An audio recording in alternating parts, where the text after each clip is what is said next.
বাধায় হার জিতের পথে চলতে পারেনি খুলনা আর ঢাকা বিভাগ।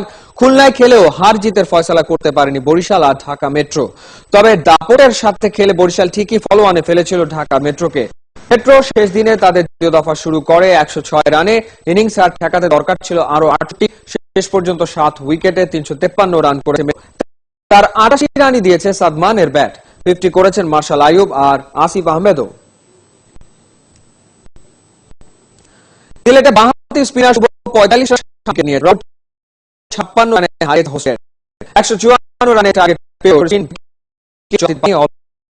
সিলেট অল আউট হয়েছে 100 রানের নিচে। 2 ইনিংসে 8 উইকেট নিয়ে ম্যাচের শুভ। ভুটানের সাথে বাঁচা মরার লড়াই আর কোন গবেষণা চালানোর দুঃসাহস দেখায়নি ফুটবল ফেডারেশন। দল কোচ নিয়ে ঢাকার হোম ম্যাচে বুমরাং হয়েছিল নতুন নিয়ে ভুটানকে আটকানোর ভাবনা। তাই 8 জন স্ট্রাইকার নিয়ে এশিয়ান কাপ বাছাই প্লে-অফের দল 30 জনের জিতে এশিয়া কাপে বাছাই হবে খেলবাটিকে আদায় করার প্রতিজ্ঞা নিয়ে শুক্রবার ভুটান যাচ্ছে ফুটবলাররা। উপলব্ধি রিপোর্ট।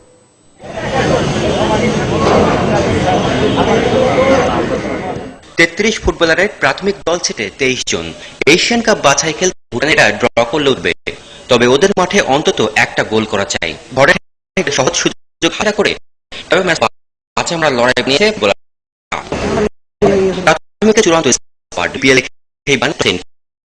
গোল করতেই হবে, তাই 23 জনের 8 জনই স্ট্রাইকার। গোল না খেতে ডিফেন্ডার আছে 7 জন। মোট মাঠে 5 যোদ্ধা, গোলকিপার 3 জন। It's a must win match, must win. Don't play me wrong. If you play 1-1, we are also satisfied. But a must qualify match. We have to qualify Bangladesh for the next. To help football in Bangladesh. That's my aim. That's our aim. 23 জনের বড় চমক বারবার অবসরের ঘোষণা দিয়েও ফিরে আসা মামুনুল।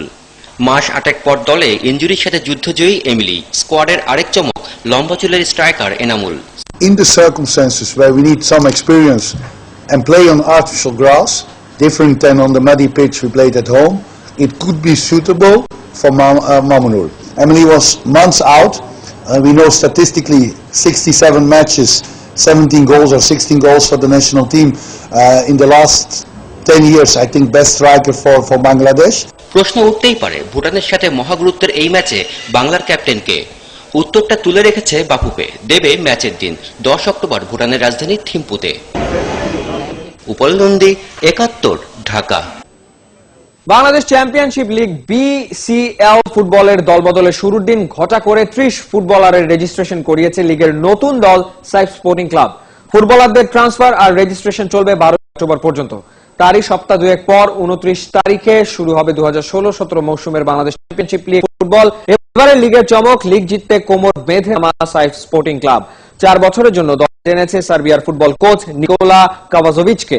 দল গড়তেও ঢাকঢোল পিটিয়ে বাফুফে ভবনে সাইফ এসি হাজির হয়েছিলেন ব্যবস্থাপনা পরিচালক নাসির চৌধুরী, ছিলেন লিগ কমিটির বস সালাম মুরিও।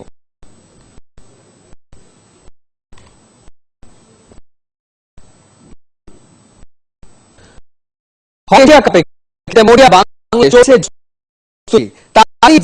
জাতীয় দলের 9 জন এখন আরো 11 জন সেরাদের বেছে নিতে 26 জনকে নিয়ে শুরু হয়েছে জাতীয় দলের ক্যাম্প। আছে নীলয়, খোরশেদ, মিমদের মতো দেশে অনুষ্ঠিত 18 এশিয়া কাপে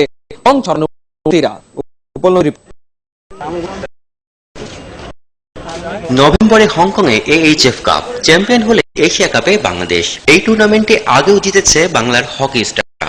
এবারও লক্ষ্য কাপ আর এশিয়া কাপের টিকিট। চলছে চেষ্টা। জার্মান ক্লাবে খেলে 9 জন চালিয়ে যাতে নিজেদের আরো পোক্ত করার চেষ্টা। জার্মানিতে খেলতে পাঠাবে সব মিলিয়ে 20 জনকে। ওদের হিসেবে এই ক্যাম্প থেকে যাবে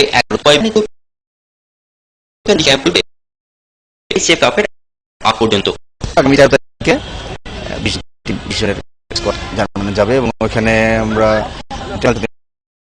France, Poland, international team, team 6 match আছে।